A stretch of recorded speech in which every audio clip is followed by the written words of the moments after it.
India's first eco-tourism project, Tenmala. നമ്മൾ ബോധി സോളാറിന്റെ team ഇന്നുള്ളത് തെന്മലയിലാണ്. സന്തോഷ് സാറിന്റെ വീട്ടിലാണ്. ഇവിടെ സ്ഥാപിച്ചിട്ടുള്ളത് 5 കിലോവാട്ട് ഓൺ ഗ്രിഡ് സിസ്റ്റം വിത്ത് വാരി പാനൽ 3 ഫേസ് ഇൻവെർട്ടർ സോളിസ്.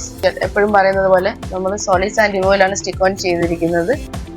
കൂടുതൽ വിവരങ്ങൾ സാറിനോട് തന്നെ ചോദിച്ചറിയാം. സാർ ഒരു NRI ആണ്.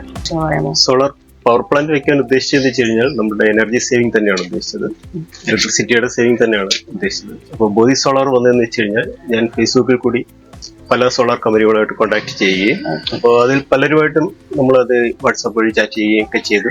അങ്ങനെയാണ് നിങ്ങളുടെ ഒരു പ്രോജക്റ്റ് ഇത് ചാറ്റ് കിട്ടുകയും അതിൽ നിന്ന് കോൺടാക്ട് ചെയ്ത് കോൾ ചെയ്യുകയും ഒക്കെ ചെയ്ത് കൺഫേം ചെയ്യുന്നത് അങ്ങനെയാണ്.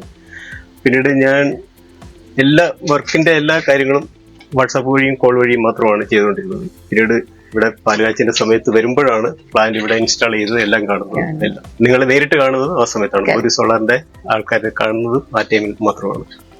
സാർ പറഞ്ഞതുപോലെ വാട്സാപ്പിൽ കൂടി തന്നെയാണ് നമ്മുടെ ടീം മെമ്പേഴ്സിനെ കോണ്ടാക്ട് ചെയ്തത്. ഫുൾ കോൾസും ചാറ്റ്സും മാത്രമായിരുന്നു.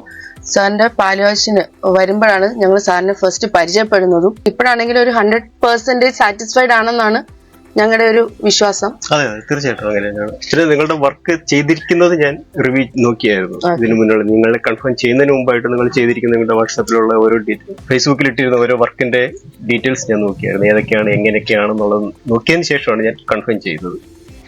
പിന്നെ അല്ലാതെ ഇത് വെച്ചതിന് ശേഷം എനിക്ക് എനർജി സേവിങ് ആയാലും മണി സേവിങ് ആയാലും രണ്ടും ഒരുപോലെ നടക്കുന്നുണ്ട്. പിന്നെ KCB എന്നുള്ള നമുക്ക് റിട്ടേൺസ് കിട്ടാൻ തുടങ്ങിയിട്ടുണ്ട്. 2 പ്രാവശ്യമായിട്ട് നമുക്ക് കിട്ടിയിട്ടുണ്ട്. ഏകദേശം ഇതിപ്പോ വെച്ചതിന് ശേഷം ഇപ്പൊ 1.5 വർഷമായതേ ഉള്ളൂ.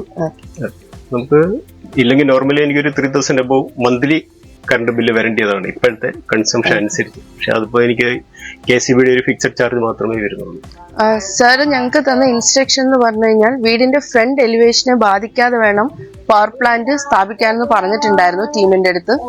അങ്ങനെ തന്നെയാണോ ചെയ്തതെന്നുള്ളത് സാറിനോട് തന്നെ ചോദിക്കാം. കാരണം പാനൽസും അറിയാലോ മുകളിൽ തന്നെയാണ് ഫിക്സ് ചെയ്തിരിക്കുന്നത്. അപ്പൊ എങ്ങനെയാണ് ഫിക്സ് ചെയ്തിട്ടുള്ളത് സാറ് തന്നെ പറയും. അതെ, ഞാൻ അവിടുന്ന് ആകെ എനിക്ക് നിർബന്ധമായിട്ടും ഞാൻ പറഞ്ഞിട്ടുണ്ടായിരുന്നു പാനൽ ഒരു കാരണവശാലും പുറത്തോട്ട് പ്രൊജക്ട് ചെയ്ത് വരരുതെന്ന്. അപ്പം ഞാൻ വന്ന് നോക്കിയത് ആദ്യമേ അത് തന്നെയാണ് ഞാൻ ചെക്ക് ചെയ്തത്. അതിന് മുമ്പ് എനിക്ക് ഇൻസ്റ്റാൾ ചെയ്തതിന് ശേഷം അവർ ഫോട്ടോസ് അയച്ചത് കറക്റ്റ് ആയിരുന്നു. എന്നാലും വന്ന് നോക്കിയപ്പോൾ ഞാൻ നോക്കിയായിരുന്നു പാനൽ പുറത്തോട്ട് തള്ളിയിട്ടുണ്ട്, പ്രൊജക്ട് ചെയ്തിട്ടുണ്ടോ ഇല്ലയോ. അത് കറക്റ്റ് ആയിട്ടായിരുന്നു ഞാൻ പറഞ്ഞ അതേ രീതിയിൽ തന്നെയാണ് അത് ചെയ്തത്. ഓവറോൾ സാറിന് ടോട്ടലി സാറ്റിസ്ഫൈഡ് തന്നെയാണ് ഞാൻ. Thank you sir and thank you ma'am. Thank you for your valuable time. Thank you. Thank you.